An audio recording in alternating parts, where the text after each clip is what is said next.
Our guest today is the former Prime Minister of Pakistan, Imran Khan. He joins us from his home in Lahore nearly 2 weeks after being shot at during a rally against the government in the town of Wazirabad. Thank you very much. Pleasure, Mark.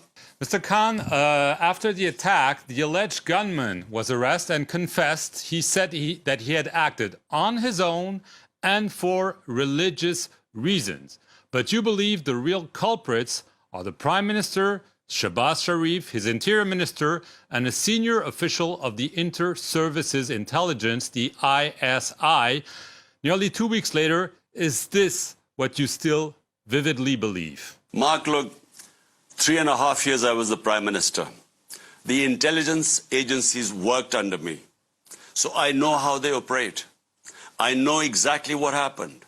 I predicted this almost 6 weeks ago when they first accused me.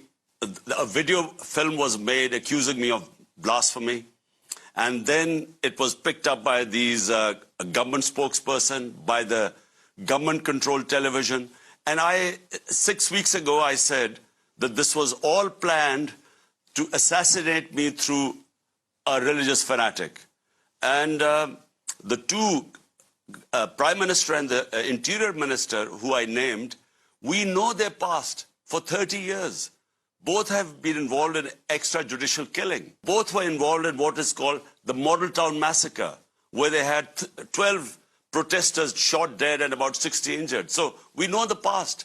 So therefore, I know that whenever there is an independent investigation, I know the people behind this attack were these three guys, and this decoy was this supposedly religious fanatic who actually isn't a religious person because people know his background. Journalists went and exposed his background. So this was all a setup. So you've talked about a probe. The Prime Minister, who condemned the attack, has formally requested the Chief Justice to form a judicial commission to probe the attack. This is exactly what you want, and I believe you trust that the Chief Justice will indeed go wherever he needs to go to find the truth. That's true. I have asked the Chief Justice to have an independent probe under him. We know there were two gunmen because the decoy was this one gunman who admitted that it was for religious reasons he had shot me. But we know that there was another gunman sitting in the front. So I know that an independent probe is going to prove what I'm saying is right, that this was a planned assassination attempt, and who gained the most from it was this government. Because the parties, my party, since I have been ousted from power, it has grown. It has won 75% of the by-elections. So they're petrified that if there are elections, we will win. That's why they wanted to be eliminated. Right, but you say an independent probe would prove what you're saying. But the question is, do you believe the Chief Justice will be able to conduct such a probe, or are you saying, I don't believe, because of what you're saying regarding the government, the military, the intelligence, that might not have an interest for such an independent probe? You see, the investigating agencies are under these three people who I've named: the Interior Minister, Prime Minister, and this intelligence agency officer. So under them, there is no question of me getting what I think is a proper investigation. Therefore, I've asked the Chief Justice, and he must form his own team. And he should pick his own team from various departments, intelligence agencies, and it should work under the Chief Justice. That's the only way there is a hope of me getting justice. Mr. Khan, a few weeks before the assassination attempt against you, the chief of the ISI, in a very unusual move, spoke to reporters. He made several attacks against your behavior as Prime Minister. Now, given what happened, do you think that this was a way to threaten you, and that this means there might be further attempts on your life? Well, firstly, Mark, the press conference which the head of the ISI did was very unadvisable. no ISI head should do a press conference, because if I replied to it point by point, I think the institution of the army would be damaged, and that's not what I would like to do, because we do need a strong defense force here. But I think the press conference was also in response to this our best investigative journalist who was portraying my point of view. He had been threatened with death. He left the country and actually was assassinated in Kenya. And there was a big public backlash, and people pointed fingers at the establishment. And I think I felt that the press conference was more to placate the public opinion. Right. But again, now we're nearly 2 weeks after. I imagine you've beefed up your security. Do you feel under threat of assassination? Do you think that they will try again to do what they failed to achieve? Well, unfortunately, Mark, I do think that they could try again, because, the threat remains. Those people who wanted me eliminated, the reason why they want me to be eliminated is my party is by far the most popular party in Pakistan. We have won 75% of the by-elections, despite the government party, the ruling party, all the parties put together, backed by the establishment. Despite that, we have swept the by-elections, and the popularity has gone up, basically because people do not want these criminals who are ruling Pakistan right now.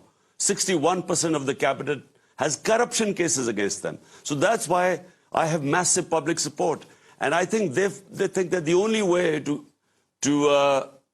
get me out of the way is actually eliminate me. So I think that there is a threat still. Well, this begs the question. You said you called on your supporters to resume the march towards the capital, Islamabad, and you said that you would rejoin it, health permitting. This begs the question, are you ready really to do so, given the dangers you just described? Well, Mark, the thing is, I am a firm believer in my faith, which says the time, death is in the Almighty's hands. We take precautions. I will take more precautions than before. But that is not going to stop me. The fear of death is not going to stop me from pursuing what I believe is a mission to fight for rule of law in this country. This is the big problem we have. We have institutions that are above law. We have these political mafias which are above law. And that's the reason why the country can't prosper. So this is 26 years ago I started my movement for justice and rule of law.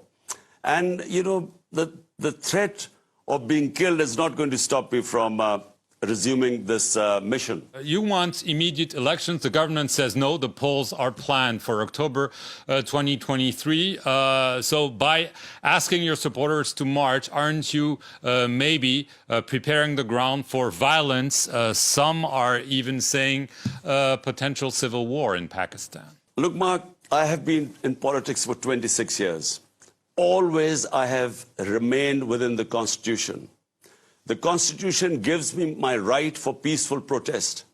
Our protests have always been peaceful. This march is going to be what our Constitution allows us to peacefully protest against what is going on in Pakistan right now, where a cabal of crooks have taken over the country. I repeat, 61% of them are on bail from corruption cases. And the worst is that our economy has tanked.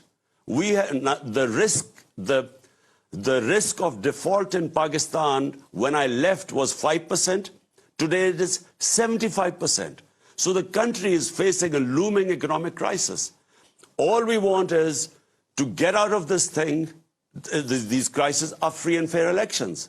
But the point is, personally, it doesn't matter to us whether the elections are right now, in a year's time. We will win anyway, because no party has ever had this mass support which we have right now.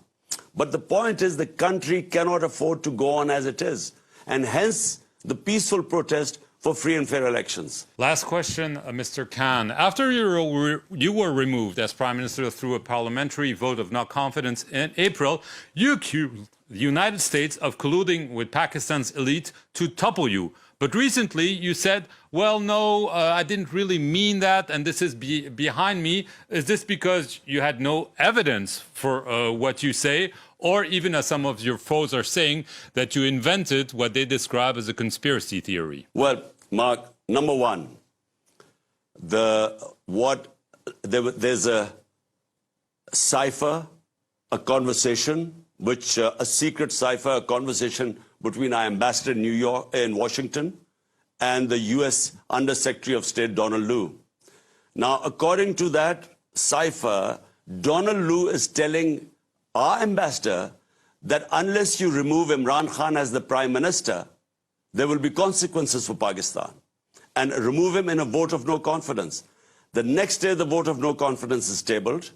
And suddenly, the government, which, by the way, was performing economically, we were performing best in 17 years. We had the best 6% economic growth rate. From there, our government was toppled.